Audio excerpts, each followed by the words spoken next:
welcome to the program. The controversial Nord Stream 2 project made once again the headlines recently, with an unexpected decision from Germany to approve its construction.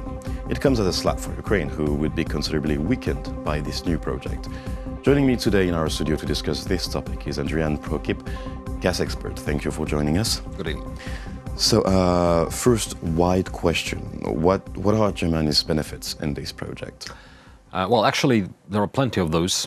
First of all, that in the case if Nord Stream 2 is constructed, Germany becomes the biggest importer of Russian gas to European Union and one of the biggest country of gas transmitters in the region. So that means economic benefits of transmitting that gas. That means turning Germany to a big natural gas hub. Another issue is that Austrian companies are extracting gas in Russia, and some German companies also benefit from this. Besides that, German companies will benefit from operating this pipeline because those are supporting directly Gazprom in building it. In general, it means that those pipelines turn Germany to more important in European Union, and it's another one political reason for Germany to support this Germany Nord Stream. could become a key, now, well, it's already a key player in the EU, Yeah. but now a gas economic Exactly. player in the EU. And beside that, Germany is going to be even more dependent from Russian gas because they decrease coal consumption, they decrease nuclear power consumption, and they have to substitute coal with some other non-pollutive source, and that can be renewables and gas. Exactly, which brings me to my second question. The recent dispute between Gazprom and Ukraine's Naftogaz, which led Russia to cut gas supply through Ukraine, left Berlin uncertainty. I quote German government spokesman Stefan Seibert. It's in the right interest of the EU as well as Russia and Ukraine that these two countries prove themselves to be reliable partners in Europe's gas supply. How can approving Nord Stream 2 ensure the accountability of Russia here? Because it's all giving the keys, basically, to Russia of gas supply in Europe. Well, you know, Ukraine and Russia have one story of gas relations, and Europe and Europe and Russia have another one story. And if Ukraine and Russia had some disputes, Germany and other European countries, they have much better history of these relations, because it's not only Europe dependent from Russia on gas supplies, but it's also Russia dependent from European Union, dependent with those revenues. And sure, Ukraine is interested in saving this current status of transit and earning money and being more interdependent with European Union. And constructing this Nord Stream 2 pipeline will make European Union in general, it will make Union more dependent from single supplying path.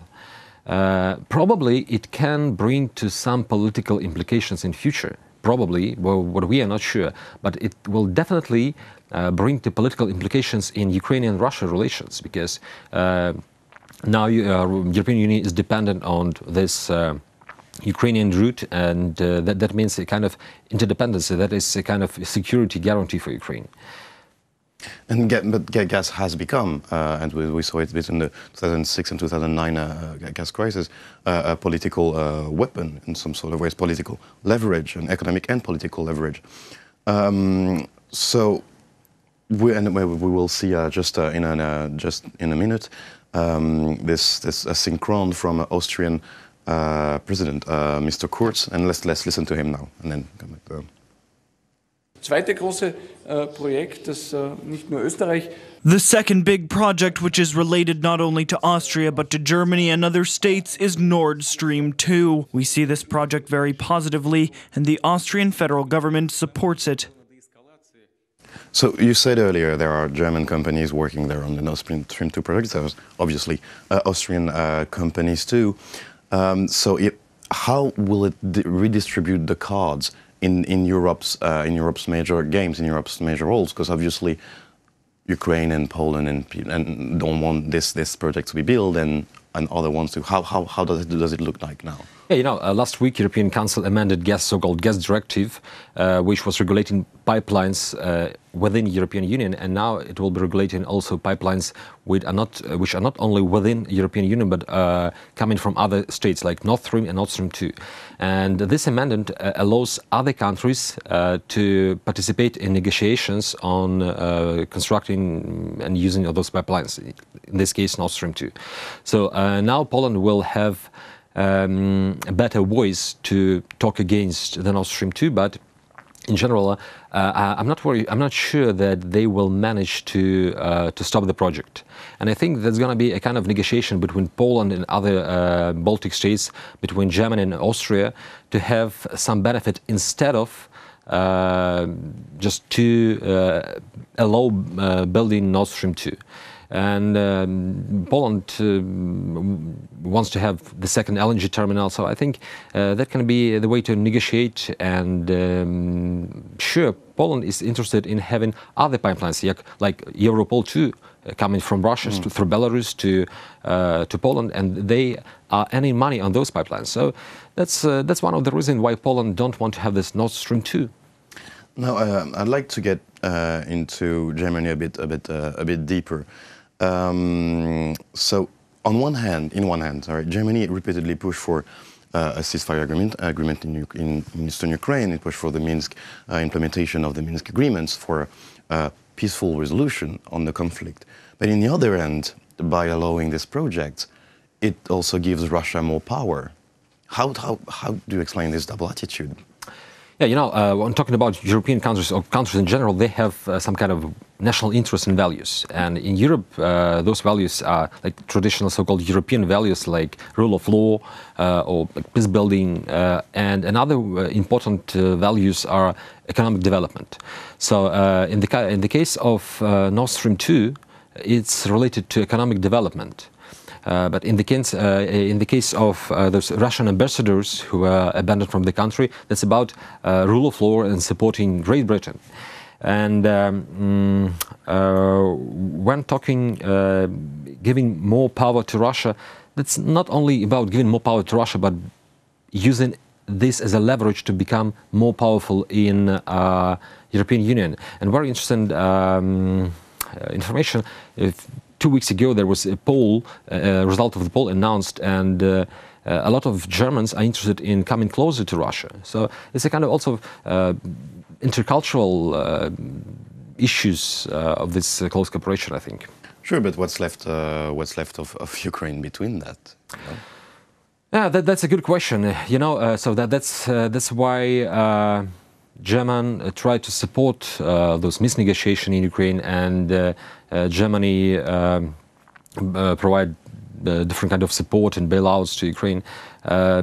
It's a difficult solution, and it's difficult to find a solution for Germany in this case. Yeah, because there is obviously a risk. Like if we're talking about Ukraine, one of the pipelines and the supplies to Ukraine is also supplying the Balkans, and it's a region which is not quite stable. Yes, but in the case of this pipeline going to Balkan, Ukraine can lose this transit in the case of building of Turkish Stream.